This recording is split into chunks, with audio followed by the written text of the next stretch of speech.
சென்னை அருகே 6 வயது சிறுமியை பாலியல் வன்கொடுமை செய்து எரித்துக் கொன்ற வழக்கில் வாலிபர் விதிக்கப்பட்ட மரண தண்டனையை ரத்து செய்த உச்சநீதிமன்றம் பையனை தூக்கியாச்சு.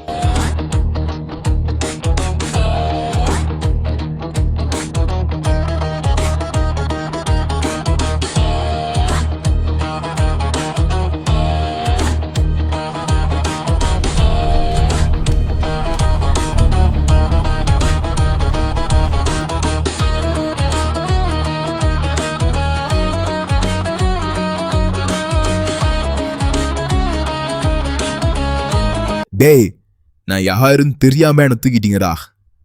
எல்லாம் எங்களுக்கு தெரியும்டா, நீ என்னென்ன வேலை பண்ணியிருக்கன்னு. டேய், நான் யாரும் பண்ணாதடா பண்ணிட்டேன். இல்லை இது வரைக்கும் யாரும் இது மாதிரி பண்ணது கிடையாதா? அண்ணா பார்த்தீங்களாண்ணே, ஒரு பொண்ணை கெடுத்து கொலை பண்ணிட்டு எவ்வளோ தைரியமாக பேசுகிறான்னு.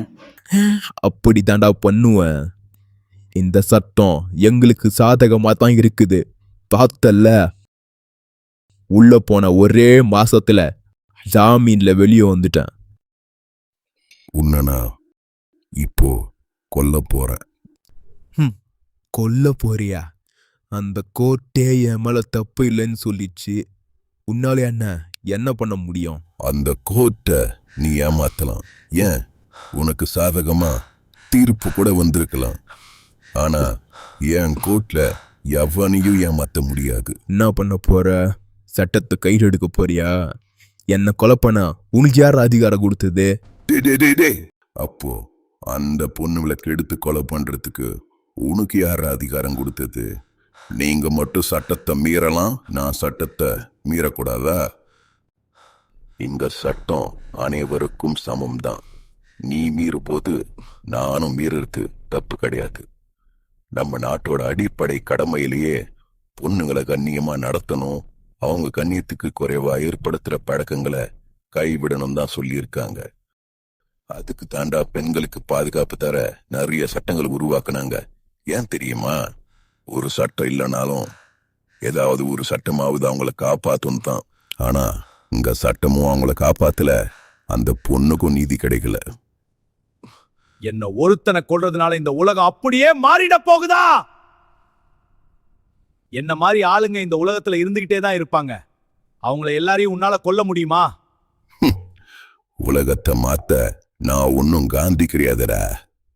ஆனா என் கண்ணு முன்னாடி ஒரு அழுக்கு இருந்தா அதை எப்படி துடைக்கணும்னு எனக்கு தெரியும்.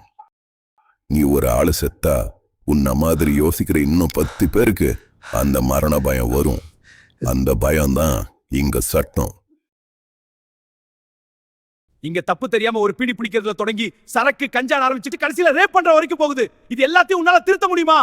தப்பு பண்றவனுக்கு தண்டனை கிடைக்கலனா அந்த தப்பு அவனுக்கு பழகிடும். இன்னைக்கு ஒரு பொண்ணை கிண்டல் பண்ணும்போது அவனை யாரும் தட்டி கேட்கலனா நாளைக்கு அவனுக்கு கொலை பண்ணவும் பயம் இருக்காது.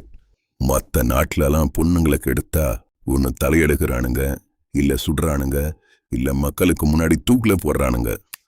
ஆனா இந்த நாட்டுல மட்டும்தான் அந்த நேரத்துல அந்த பொண்ணுக்கு என்ன வேலை அப்படின்னு அந்த பொண்ணுகிட்டே கேள்வி கேட்போம். சரி, பொண்ணுங்களை கேள்வி கேட்கறீங்க, ஓகே. குழந்தைங்க என்ன பண்ணுச்சு? சின்ன சின்ன குழந்தைங்க என்ன பண்ணுச்சு? நீ சொல்ற எல்லாமே தப்பு தான். இங்க சட்டம் கடுமையாகிற வரைக்கும் உன்ன மாதிரி ஆளுங்களை சாகடிக்க நான் சட்டத்தை கையில் எடுக்கிறது தப்பே இல்லை. நீ சொன்னிய சட்டம் உனக்கு சாதகமா இருக்குதுன்னு. ஆனா அந்த சட்டத்தை உருவாக்குனவங்களுக்கு ஒரு விஷயம் தெரியும். சட்டம் தண்டிக்க தவறும் பொழுது ஒரு சாமானியன் ஆயுதம் ஏந்துவான். நான் அந்த சாமானியனோட கோவண்டா. தட்டு போடா.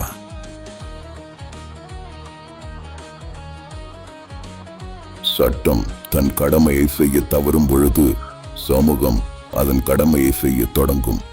பெண்களுக்கு எதிரான குற்றங்களுக்கு மரணமே இறுதியான தீர்ப்பு.